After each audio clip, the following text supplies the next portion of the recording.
I always love a movie that takes a huge swing on an idea that's never been done before. Navigating uncharted waters is absolutely a challenge, especially in the sports movie space. But navigating a football movie in a psychological thriller boat can be rough. So does the new movie Him sink or swim? Grab a cup of coffee and let's find out. Him follows football athlete Cameron Cade, who, after a head injury, is worried about his chances of going pro, until an opportunity arises when retiring superstar quarterback Isaiah White offers Cade a chance to be seen. 1 week in his facility, and if Cade can prove that he has what it takes to go pro, then he'll go pro. But that head injury is gonna get in the way, as well as some hints that Isaiah White, and the sport of football itself, may be a bit more dangerous than we originally think. As I hinted in the beginning, the movie Him embraces something that is completely untapped potential in cinema. We've seen so many movies about football and hope and the love of the game. The Blind Side, Rudy, Remember the Titans. But no film, to my knowledge,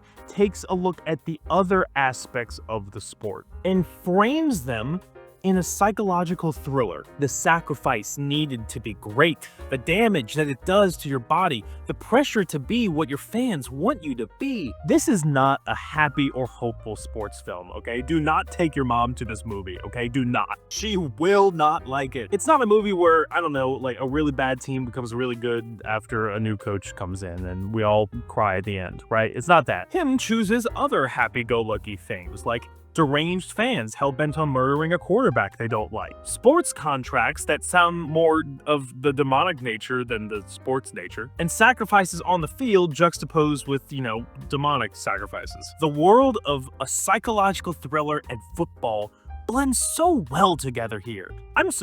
To my surprise, that's thanks to some excellent direction by Justin Tipping, he's on my radar. Okay, he is. For example, you've seen injuries in other sports movies and x-rays where a doctor says, "I'm sorry, son, but it looks like you're going to be out for season due to that torn fibula."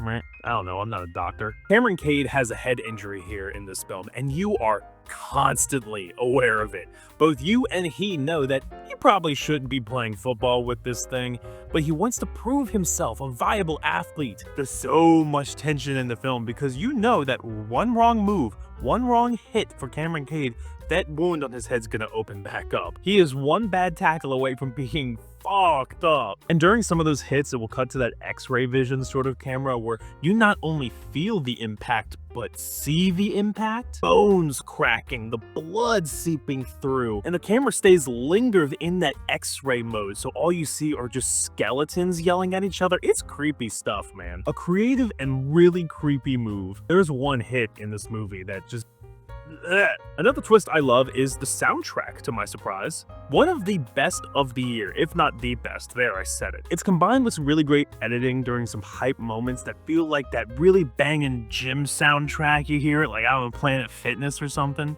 Probably not, but with a darker twist. Sharp twangs that complement Cade seeing something a little off-putting in that dark corner over there. Weird crackles when you worry that Cade's head wound is gonna just open up and the stitches will come loose. Tyreek Withers as Cameron Cade is nearly perfect casting. You totally believe him as this athlete that you'd see on TV, who's dedicated his whole life to the sport. Someone who's capable and confident, but kind of socially aloof as well. They're clearly more comfortable in the field than they are in front of a podium. I bought his performance as Cameron Cade without any friction whatsoever. But just because he is great in the role does not mean that the role is great. Because let me be clear, Cameron Cade holds this movie back.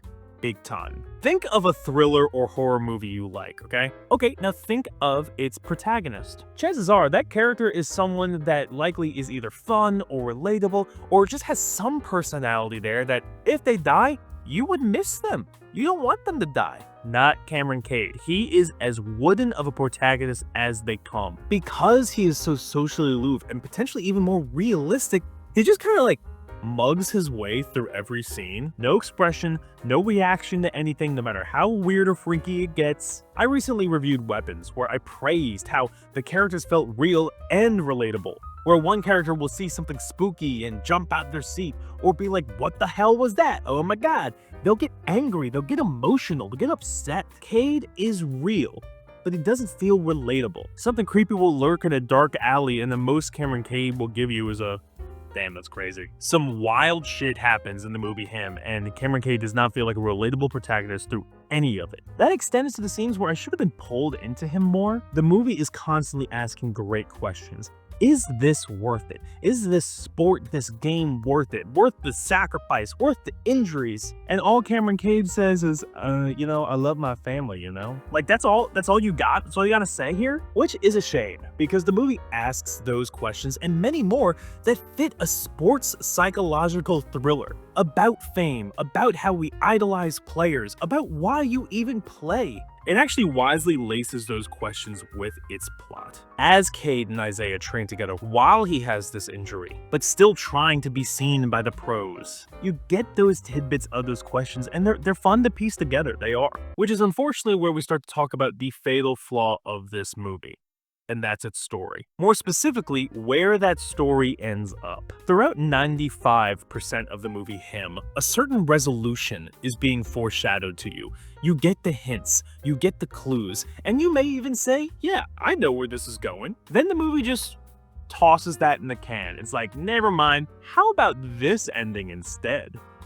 No, that's not how this works. You cannot change the ending that you have foreshadowed the entire film just because someone's done it before or you think the audience is going to guess it easily. That wastes the point of foreshadowing. All that buildup is just gone and worthless. I wasn't in the writer's room, so maybe the ending wasn't changed. But what I do know is that the pieces and the breadcrumbs that have been littered throughout the film now don't add up. They do not add up to what you get in the last 5 minutes. So when those last 5 minutes do hit, you're just like, confused? How did we get here? Like, did I miss something? I didn't take a bathroom break. What happened to all the other stuff you just showed me? When I look back at the movie's best aspects, the things I loved the most, the psycho fans, the big questions it asks, none of it fits into place anymore. Him winds up feeling like it's in a very similar bucket to something like Jurassic World earlier this year. So many great set pieces and ideas on display that would have looked great in the pitch meeting for this movie, but it winds up feeling more like a PowerPoint of like really cool ideas and scenes rather than a movie with a coherent story and script. It's like they had all the cool ideas on the whiteboard of the writer's room, but forgot the 1 or 2 pieces of red yarn to connect them all together.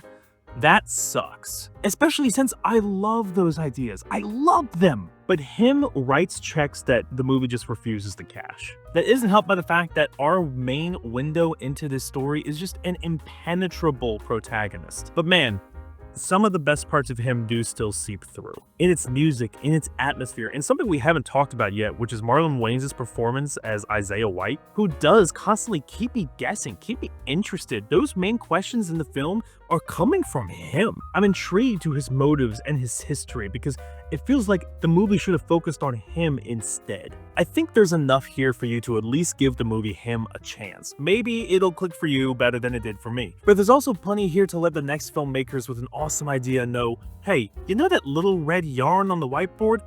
Don't forget about that. I'm gonna say go find out for yourself and watch Him when it hits streaming. But what did you think of Him? Or what sports movie would you like to see or have seen that you feel does the formula completely differently? Let me know down in the comments below, and for more movie chats like this over a cup of coffee, like and subscribe. I'll see you next time.